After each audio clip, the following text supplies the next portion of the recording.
Bonjour David Michel, bonjour Rémi Piette. Donc je suis Laure Palaise. Nous sommes tous les trois en Zoom pour une conversation aujourd'hui sur le thème de l'engagement de David Michel, qui est représentant à la Chambre du Connecticut et qui va nous raconter son parcours, mais également son parcours de citoyen et son parcours et son engagement pour l'écologie et l'environnement. Donc je vais tout de suite donner, et Rémi, Rémi est sur la liste écologie et solidarité en Floride que je mènerai en mai 2021. Donc voilà. Cher David, merci beaucoup d'avoir accepté de nous parler aujourd'hui. Est-ce qu'en quelques mots, tu peux nous raconter d'où vient ton engagement et quel est un peu ton parcours pour en arriver à ce que tu es aujourd'hui? Merci beaucoup. Merci Laure, merci Rémi de votre temps. Bon, je suis arrivé aux États-Unis à l'âge de 14 ans et j'avais déjà un très, très grand intérêt dans l'environnement qui n'est plus exactement de même niveau avec aujourd'hui parce qu'il y a beaucoup plus de choses que je comprends et que j'ai compris aujourd'hui dans mon parcours. Euh, et, euh, et donc, arrivé comme ça, je crois que j'ai commencé par être un volontaire dans une Marshlands Conservancy à Rye et pour aider Allison à l'époque. Elle faisait partie du Department of Environmental Protection, le DEP. Et je l'ai aidé pour maintenir la trail. Et je ne comprenais pas au début pourquoi est-ce qu'on doit empêcher les arbres de pousser à cet endroit, parce que c'était de telle manière depuis des centaines d'années et ça permettait à des oiseaux migrateurs de s'arrêter par ici. Et en même temps, il y avait toute une écologie dont je n'avais aucune connaissance par rapport au marsh, donc marécage. Je pense qu'on dit marécage en français. Et très importante pour Long Island. Ça m'a aussi amené à discuter avec beaucoup d'Américains et de connaître et de mieux comprendre la culture américaine, qui n'est pas la culture new-yorkaise, qui n'est pas la culture du Connecticut, qui est très variée. Et d'ailleurs, chaque État a son propre congrès aux États-Unis. Et on a le congrès fédéral, évidemment. Et dans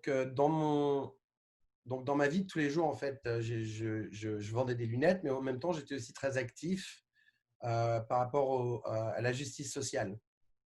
Et donc, j'ai un peu travaillé, j'ai travaillé un peu avec Occupy Wall Street à une époque. Enfin, c'était Gezi Park aussi. C'était donc la deuxième vague de Occupy Wall Street, qui était très dysfonctionnelle parce qu'il y avait tellement de différents groupes et qui communiquaient de manière tellement différente que c'était très difficile d'accomplir quoi que ce soit qu'on essayait d'entreprendre en grand groupe. Donc, ce n'est pas nécessairement un grand exemple d'organisation, mais l'idée y est, et l'idée de la justice sociale et de la protection du peuple.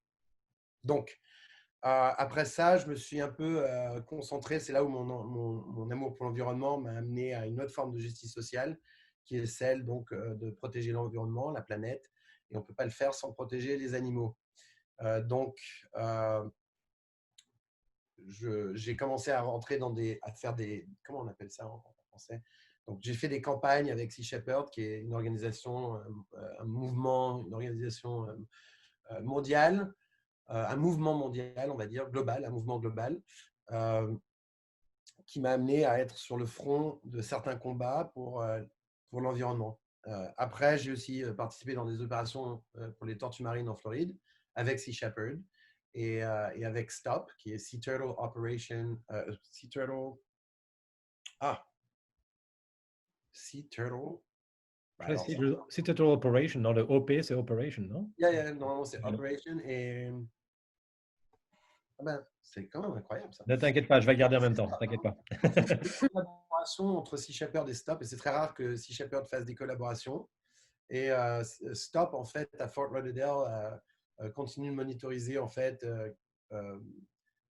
ce qui se passe avec les bébés tortues, à l'éclosion des tortues, combien il y en a qui en fait, arrivent à la mer, parce que l'autre partie vont vers les lumières et vers les rues, et se retrouvent dans les égouts ou écrasées sur la route, ou de manière naturelle, dans le nid d'un crabe ou dans la bouche ou dans le bec d'un oiseau. Voilà. Sea Turtle Oversight Protection. Voilà, Oversight Protection, merci. Et donc ça, c'est Richard et Zen White Cloud qui ont créé STOP. Et en fait, toutes les opérations qu'ils font, tout est monitorisé, tout va dans une federal database, dans une banque de données fédérale, ce qui permet en fait comme ce qu'on fait à Taiji au Japon, on documente. Il documentait aussi tout ce qui se passait pour pouvoir prouver que les tortues partaient vers tel hôtel ou elles partaient vers telle rue à cause de l'éclairage, et ainsi de suite. Mais pourquoi faire tout ça en fait? Pourquoi essayer de protéger les dauphins, les tortues et ainsi de suite? Et en fait, c'est parce que ça fait partie de ce qui nous permet de survivre. Donc du coup, j'ai commencé à pratiquer ce que j'avais appris au Japon ou en Floride ou même à d'autres endroits avant, chez moi. Donc, j'ai commencé à documenter et à répertorier ce qui se passait autour au niveau de l'environnement à Stanford. Mais en même temps, je suis toujours impliqué dans tous les domaines de justice sociale. Donc, ce n'est pas seulement porté sur les animaux, c'est aussi pour les gens. Et donc, j'ai commencé à m'occuper de plein de cas. Et ce qui est en fait la position que j'occupe maintenant. Et la personne qui était dans ma position avant n'était pas très efficace dans cette position en tout cas. Et ne répondait pas aux questions. Je dis toujours du peuple parce que voilà, de notre électorat ou des gens qui vivent ici, que ce soit des gens légaux ou illégaux, qui que ce soit, ou des homeless, voilà. Vous nous parlez de ton rôle maintenant comme state representative au Connecticut, exactement quel est l'engagement que tu as, quelles sont tes capacités, on va dire ton voisinage d'opération sur lequel tu peux avoir une influence. Donc tous ces efforts que j'ai commencé à faire dans ma zone locale, c'était de manière naturelle. Et éventuellement, il y a des gens qui m'ont dit, mais tu devrais, you should run in politics, you should run for a position in government. Because you seem to be more sensitive. Vous avez l'air d'être plus sensible et de répondre aux besoins des gens. Et donc, alors au début, c'était le Parti des Verts. Alors, c'est très différent du Parti des Verts en France. Ils m'ont approché, ils m'ont dit, bon, comme tu es actif au niveau de l'environnement, est-ce que tu veux nous aider pour qu'on puisse garder notre positionnement sur le bulletin de vote? Et j'ai dit oui, il n'y a pas de problème. En fait, il n'y avait pas besoin de faire de campagne, il fallait juste garder 1%.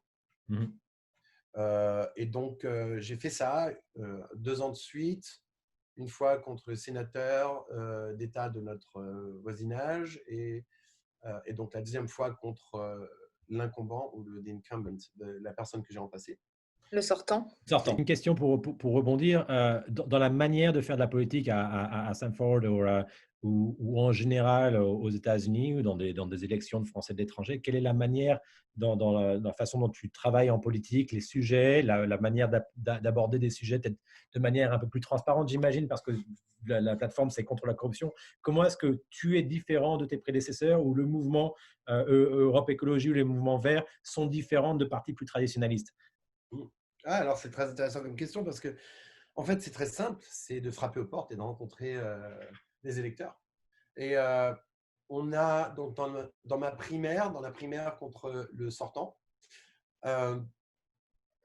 lui, il a toujours eu le même nombre de votes, c'est 500 votes, parce que vraiment personne ne vient voter dans des élections dans les primaires ici. Et d'ailleurs, c'est là d'où vient un des grands problèmes en politique aux États-Unis. Tout vient en fait à l'origine du municipal et des comités, des comités des partis de chaque municipalité. C'est là où vient toute la forme du contrôle. Donc, de justice sociale et donc qui concerne l'environnement, le housing, la réforme électorale, évidemment, et ainsi de suite. Et donc, la même plateforme que j'ai pris, c'est traduite immédiatement dans mes premiers projets de loi que j'ai présentés à la législature du Connecticut. J'ai présenté 28 projets de loi, ce qui est j'étais le deuxième avec le plus grand nombre de projets de loi. Et pour un nouveau, c'est bienvenue. Sur quel sujet en général, quand tu dis 28, tu parlais de l'énergie offshore, il y a des questions de transparence, mais là, c'était sur des questions. Et pourtant, c'était un de mes plus gros combats. Alors, un de mes plus gros combats, c'était effectivement donc contre l'industrie du offshore wind, pas parce que je suis contre, mais parce qu'il y a des techniques contre lesquelles je suis. Voilà. Non, c'est un sujet très intéressant d'ailleurs. Et puis, je pense qu'on peut après, avec Laure en particulier, en parler en Floride, mais ça a été un problème, des questions qui ont aussi été abordées en France avec une réforme complète de l'éolien offshore. Moi-même, j'ai mal à trouver mes mots en français, de l'éolien offshore, où il a fallu trouver justement des régulations et des mécanismes financiers qui fassent que ce marché utilise à la fois les bonnes technologies, mais en plus soit pérenne sans avoir trop de besoin de subventions sur le long terme pour qu'il puisse après se développer par lui-même. Donc, il y a eu ça, j'imagine, dans le Connecticut. Il y a ça de manière ou une autre en Floride. Il y a eu en France. Est-ce que peut-être tu peux aborder la question en Floride, particulièrement pour les gens qui ont amené à voter pour notre liste ou pour d'autres? Là, en ce moment, je fais un peu je donne des conseils à une organisation en particulier en Australie par rapport à leur approche sur le offshore wind. Mais donc, je vais juste finir en frappant aux portes, en restant vraiment à fond sur les domaines dans lesquels tout est naturel pour moi. Et donc, tout ça, ça nous a permis d'arriver, donc ça m'a permis donc d'arriver à la législature. But we should talk a little bit about COVID-19 Ouais, donc because voilà, we're in the middle of it and it's very important to everyone. And so maybe a little bit about Florida and the environment afterwards, if you don't mind. And I want to remind people who are listening to us that you are the second generation of French immigrants. And that's very impressive that you already have this seat as a representative of a state. And no, so I think we wanted to approach the linkage between COVID-19 and climate change. And, COVID-19 kills. It's changed our lives. It's made us go into confinement. Some have an issue with that, some don't. There's a lot of different angles and a lot of unknowns with COVID-19. But one thing that it sure does is it brings out to light many of the long-lasting issues concerning social justice. So, for example, in the state of Connecticut, at one point, we were the worst per capita in COVID in the world. And we had double the national average of percentage of deaths in nursing homes. And so when you think about the COVID-19, donc si on pense à la pandémie et à l'impact que ça a eu et que ça a et que ça va avoir, en fait, the most vulnerable, c'est toujours les plus vulnérables qui sont les premiers à souffrir. Donc, évidemment, c'est en plein dans la justice sociale. Donc, on avait 70% de nos morts du Covid au Connecticut qui étaient dans les nursing homes. Ouais. Incroyable. Très, très, très intéressante ici. Il y a à la fois le côté très difficile et presque injuste du fait que la crise du Covid-19 a touché en particulier les populations les plus pauvres et les plus socialement précaires, non seulement sur la perte d'emploi, même s'il y a des gens qui sont aisés ou plus aisés qui ont eu beaucoup d'impact sur leur emploi aussi, mais le fait qu'il y a beaucoup de travail informel ou de gens qui vivaient du salaire de la semaine qui sont beaucoup plus impactés parce qu'ils ont perdu leur emploi immédiatement. Et puis, il y a la deuxième chose qui est une question de financement de campagne électorale. On a ce sujet-là en Floride sur la question de la pollution des plages, sur lequel moi je suis personnellement un peu plus impliqué parce que ça m'intéresse beaucoup de voir à quel point l'industrie sucrière autour du lac Okeechobee a régalé à la fois le parti. Voilà, très bien. On n'a pas préparé, mais on est sur la même longueur d'onde. Mais à inonder à la fois le Parti républicain et le Parti démocrate pour être sûr de garder je vois, il est bien là, effectivement. Et que ça a un impact direct sur le fait que les phosphates se transforment en algues sur le sur le littoral et que ça a un impact très fortement à la fois sur l'aspect santé, mais aussi sur l'industrie touristique qui était déjà impactée. Donc, la question, elle est de voir vraiment les causes environnementales et le lien qu'il peut y avoir sur la vie politique et démocratique de nos États. Si je peux me permettre juste une petite minute, je trouve qu'il y a quand même un aspect positif à Covid. J'essaie d'avoir toujours des aspects positifs parce que je ne suis pas pour l'écologie punitive. J'essaie d'en trouver au contraire des aspects positifs. C'est que nous, on voit le développement de différentes plateformes de communication qui sont nouvelles, hein, de par le télétravail, mais l'utilisation de ces médias supplémentaires. Je travaille, moi, personnellement, dans des questions d'audience publique pour des grands projets, pour essayer d'avoir une représentation des différentes perspectives, à la fois des communautés un peu plus aphones, on va dire socialement, et des acteurs économiques. Et ça, ces outils-là sont en développement aujourd'hui et serviront certainement beaucoup mieux pour une question inclusive de l'intégration de toutes les populations qui peuvent être impactées par des politiques publiques ou des projets et autres. Ça prendra du long terme, mais c'est intéressant de voir qu'il y a aussi des évolutions positives qui pourront servir peut-être la représentation démocratique des différents aspects et intérêts économiques hein, aussi. Il faut intégrer Oui, tout ça de oui, manière ouais. compréhensible. Et puis, c'est exactement là où j'en venais, en fait, c'est que comme, en fait, le Covid met plus de pression sur les plus vulnérables, en fait, ça amène beaucoup plus d'attention sur les plus vulnérables, parce que maintenant, c'est dans l'aide du public. Et donc, c'est là où maintenant les choses s'organisent. Et entre Black Lives Matter, les causes environnementales, comme ici au Connecticut, on se bat contre Killingly parce que c'est une frag gas operation. Mhm. D'ailleurs, vous, en Floride, vous utilisez beaucoup de gaz. Oui, oui. J'allais justement en parler. C'est parce qu'on Mais n'a pas beaucoup de soleil en Floride, a priori, paraît-il. C'est incroyable le manque de développement de panneaux solaires qu'il y aurait ah oui, en Floride. et Bon, c'est autre pourtant, chose. vous êtes dans, je pense, il me semble que vous êtes dans dans les top États au niveau solaire. Un peu là-dessus. Puis après, moi, je voudrais interroger David un peu sur le Green New Deal au niveau national. L'effort miroir, on va dire, en Europe, avec le Green Deal européen, bon, qui vaut ce qu'il vaut actuellement. Mais j'aimerais avoir ton avis sur cette grande politique, cet axe qui est favorable à l'environnement. Et puis on pourra terminer sur les Français de l'étranger, puisque c'est quand même c'est notre population. Bah, écoute, oui, il n'y a pas de problème. Donc, je Merci. vais revenir à equity and social justice, basically, are, are the main subjects here. So, oui, alors, je passe à quoi, en fait, donc?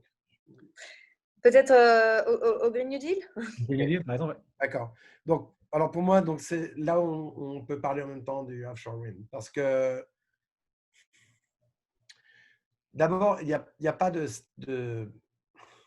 pas de standard. Nous, en tout cas, dans l'État du Connecticut, on travaillait sur un Green New Deal. Je n'ai pas travaillé sur celui fédéral du tout. Parce que déjà, nous, on est dans des sessions législatives qui sont très courtes. Donc, on est à fond. Il y a plusieurs segments. Donc, il y a le segment créer des jobs, comment on protège l'environnement. Il y a le segment equity et social justice, avec la pollution qui affecte les plus défavorisés en général. Alors, je ne sais pas où le fédéral est. En tout cas, de notre côté, dans le Connecticut, c'est énorme. C'est un paquebot. On appelle ça, on n'appelle même pas ça un paquebot. Comment on appelle ça en anglais? It's an aircraft carrier bill. C'est une bill qui est remplie de bills, en fait. Et donc, moi, j'ai vraiment taclé un aspect particulier qui était comment est-ce qu'on crée des jobs et comment est-ce qu'on protège l'environnement. Oui. Alors, par exemple, avec le offshore wind, c'est un exemple parfait pour ça. Les charpentiers, The Carpenters Union, me contactent. Ils me connaissent comme quelqu'un qui supporte les syndicats. Je suis à tous les protestes pour soit unionize les workers d'un hôtel, aider à syndicaliser les travailleurs des hôtels et d'autres institutions dans la ville de Stamford. Donc, ils me connaissaient déjà comme un énorme support aux travailleurs. Et en même temps, ils me connaissaient comme un environnementaliste un peu peut-être un peu plus que ce dont ils ont l'habitude. Et ils m'appellent, ils me disent, oui, qu'est-ce que tu penses des éoliennes dans l'océan? Et ma première réponse était, j'imagine que les pales font bouger des mécaniques et donc éventuellement doit y avoir du bruit qui se transmet dans la base qui est sous l'eau. Et donc j'imagine que ça doit causer du bruit. Et on sait très fortement que le bruit ou le sound pressure, je ne sais pas comment on traduit ça, sound pressure, mais la pression du son. Pression auditive. Et c'est en fait le principal mode de communication dans les habitats marins. Donc, et hors des habitats. Et donc, en particulier avec les baleines, et ainsi de suite. On va en parler après parce que ça vous touche, vous, en Floride, justement. Et ils m'ont dit, oui, mais est-ce que ça fait du bruit, mais peut-être pas beaucoup. Mais est-ce que tu sais ce qui se passe en phase de construction? Donc déjà, maintenant, j'ai la question, quel est où sont les chiffres? Montrez-moi combien how much sound pressure the offshore wind turbines produce. Okay? Pendant the operation phase, donc pendant le fonctionnement normal. Mais il faut regarder pendant la phase de construction. Parce qu'il y a plusieurs techniques pour installer une éolienne dans l'eau. Il y a deux techniques qui en fait amènent au martèlement, donc du pile driving, donc un marteau gigantesque qui frappe une steel pipe en acier dans le fond marin, dans le sol marin. Donc ça, j'imagine que ça doit causer quand même beaucoup de bruit. Et donc ils m'ont dit oui. Ensuite, tu as le monopile. Ensuite, vous avez les jacket piling. Ça, c'est plus une structure, plusieurs pipes avec des pipes de partout. Et donc, ça fait une structure un peu plus large. Ce n'est pas seulement one pipe, monopile, c'est jacket piling. Et ça amène au martèlement aussi. Donc, ça cause beaucoup de boucans. Et la troisième technique, c'est de fabriquer des bases en béton, en concrete, donc on appelle concrete gravity base. Et donc, je ne sais plus, je crois que c'est 7000 tonnes, donc c'est énorme. Et puis, il y a des ballasts et ça flotte. Et quand c'est au-dessus du positionnement, ensuite, on ouvre les ballasts, et ainsi de suite, et ça, tout doucement, en silence, se pose sur le sol marin. La différence en termes d'emploi est énorme. La différence entre le monopile, pile driving and monopiles and concrete gravity base, c'est 28 fois, jusqu'à 28 fois le nombre de jobs créés en faisant cette base le concrete, c'est le béton, c'est ça? Le béton, oui, c'est ça. Le béton. So, the concrete gravity base, ça offre 28 fois le nombre d'emplois que offre Là, dans ce cas-là, en plus, on protège l'environnement. Parce que dans l'écosystème marin, on a des keystone species et des apex species. Donc, surtout, ces deux familles d'espèces sont celles qui maintiennent en majeure partie l'équilibre de l'écosystème. Et donc, les baleines, il faut vraiment le comprendre. J'ai appris ça à pratiquement toute la législature du Connecticut. Donc, les baleines sont comme les jardinières des océans. Et donc, elles mangent le plancton et elles laissent derrière un nuage riche en nutriments qui nourrit le phytoplancton. Et il faut savoir deux choses. Quand la baleine mange le phytoplancton absorbe le carbone, le carbone, ok? J'allais dire le charbon. Oh boy. Il ne faut pas traduire là, il faut juste dire le carbone. Donc, le dioxyde de carbone. Ces forêts océaniques de plancton sont les principal facteur d'absorption du carbone. Ensuite, les baleines mangent le plancton, donc elles absorbent aussi le carbone. Et quand une baleine meurt, elle se pose au fond de l'eau et sa carcasse contient encore ce carbone et est recyclé dans le sol marin. D'accord? Le phytoplancton et les baleines donc sont responsables d'un énorme taux d'absorption de carbone. Je crois qu'une baleine, ça équivaut à peu près 7 à 10 000 arbres. Donc une forêt. Et le phytoplancton donc, se multiplie quand il se nourrit des nutriments laissés par la baleine. Donc, en fait, c'est contre ce ce qu'on penserait sans en connaître les détails. On se dit, bon, elle mange le plancton, donc il y a moins de plancton. C'est ce que les Japonais disaient à une époque, du reste, pour excuser leur chasse à la baleine. Et en fait, c'est grâce aux baleines qu'on a ces bancs de plancton et que le plancton est maintenu et même augmenté.